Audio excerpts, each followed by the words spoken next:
Saya ingin kembali dengan judul Rakyat Bersuara hari ini ya. Babak baru berkas lengkap ijazah diuji. Ya. Menariknya apa? Ya, menariknya adalah apa yang kita perbincangkan ini memang masih panjang.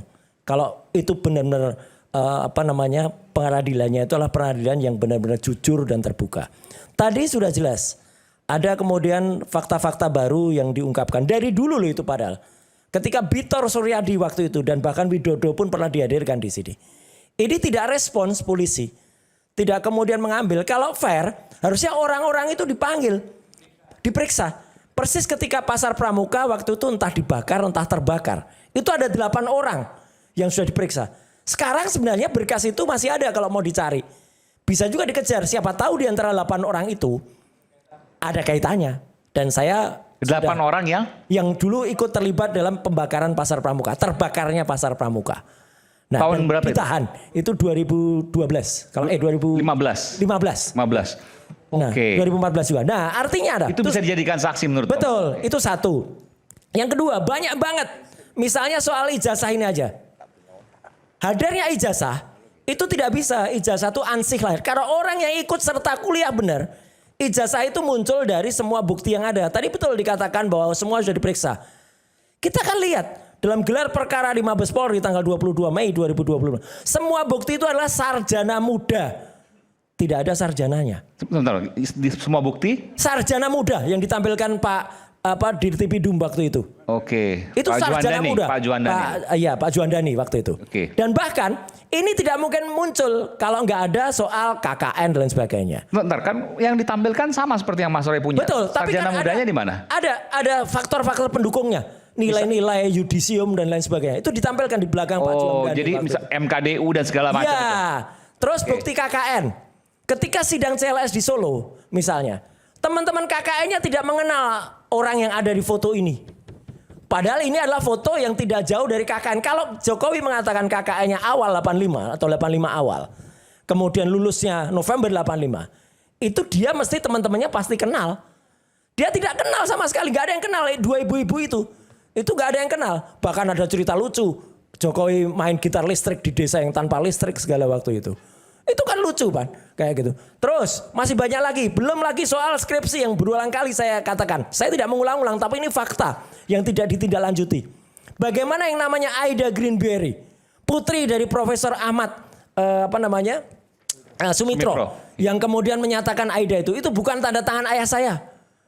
Nama ayah saya belum profesor di situ. Profesor Ahmad Sumitro itu baru profesor itu Maret 86. Ini November 85. Dari UGM kalau dikatakan betul tadi Pak UGM sudah menyatakan iya, tapi UGM rektor UGM tuh Prof. Ova Emilia tuh mengatakan Jokowi lulus saja 2 kali. November 85 ada juga Oktober 85. Belum lagi mesin canggih buatan UGM namanya LISA, Lean Integrated Service Assistant UGM. Ya, sebentar, Lisa sekarang kemana itu? Nah itu dibredel dan tidak pernah muncul lagi. Pernah muncul lagi. Nggak pernah muncul lagi. Anda sudah kesana ngecek? Sudah nggak ada. Saya cari itu di gedung hitam. Iya, yang parah banget. Dan ketika kita ngecek ke UI, mesinnya UI, ya itu masih ada informasi itu. Saya, Bang Irwan, kemudian Pak pemilik buku Pak Bunatua, ya jawabannya juga sama. Jokowi tidak lulus. Itu mesin dari UI juga mengatakan begitu. Jadi kan ini lucu banget kan artinya. Nah, jadi apalagi sampai kepada P21 yang tadi pada sesi pertama sudah saya tunjukkan. Sampai dengan hari ini aja sudah boncos P21. Beberapa menit lagi kita memasuki yang namanya H+9. Dan ini akan ada batas waktunya. Ini bukan bisa begitu saja. Artinya apa? Artinya tidak bisa kita mengatakan dengan seenaknya, oh itu gak ada batas waktunya nanti bolak-balik P2. Ini harus ada. Dan itu kalau nggak ada, tadi makanya saya ulangi Bang Aiman. Kenapa saya tadi menggunakan kaos judulnya Oplos ini.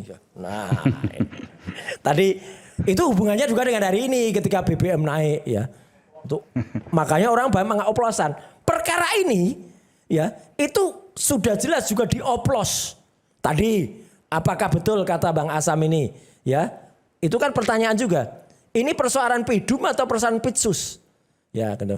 Tadi Prof. Henry, meskipun saya ada di TV sebelah, saya monitor juga statementnya. Luar biasa. Prof. Henry itu adalah satu nama di antara beberapa nama termasuk saya. Yang tahun 2005 Itu adalah sebagai tim anggota TKTI, Tim Koordinasi Telematika Indonesia. Kita tahu pasti gunanya Undang-Undang ITE itu untuk transaksi elektronik. Bukan untuk mempidanakan orang seperti ini. Kok tiba-tiba kemudian digunakan untuk pidana seseorang. Itu kan jelas tidak masuk, Pak Haji Aiman. Ya. Jadi artinya apa? Hanya perkara ini kalau semua digunakan secara free trial, ya kata Bang Refli tadi juga kata Pak Kosinudin ya. Ini nggak akan jalan seharusnya. Jadi kalau ini tetap jalan, kemudian tanpa memperhatikan, misalnya nanti sidang CLS-nya diajukan oleh para purnawiran di Jakarta Selatan.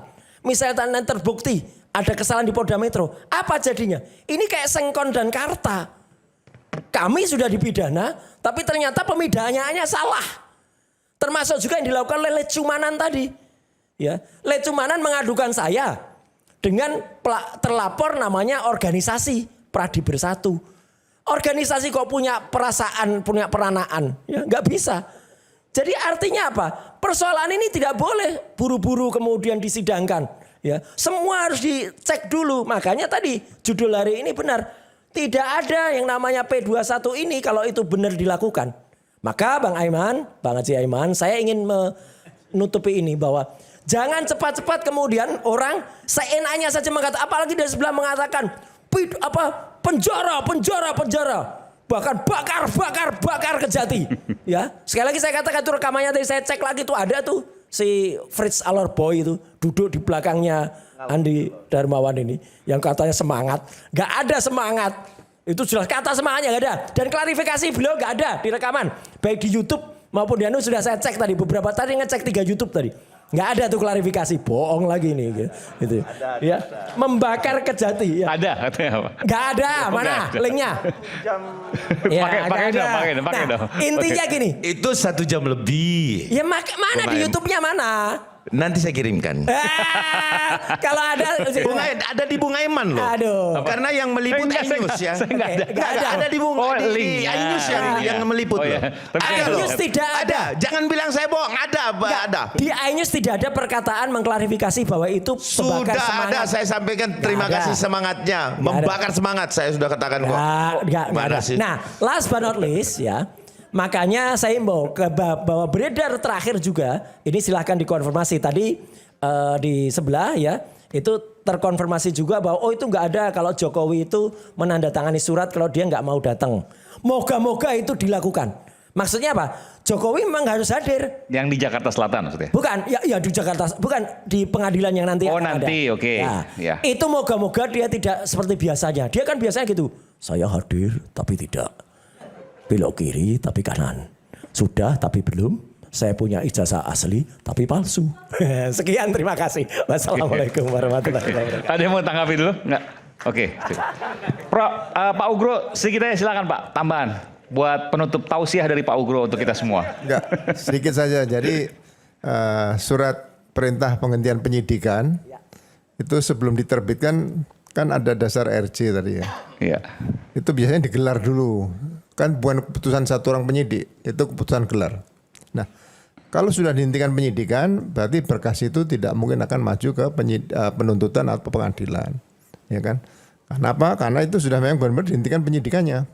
Nah, yang kedua, proses-proses yang berkaitan dengan pencemaran nama baik dan fitnah ini sebetulnya saya melihat di samping ada undang-undang, ada KUHP, kemudian ada peraturan kepolisian, juga saya belajar membaca kembali pedoman Jaksa Agung. Saya sangat apresiasi sama Jaksa Agung, Pak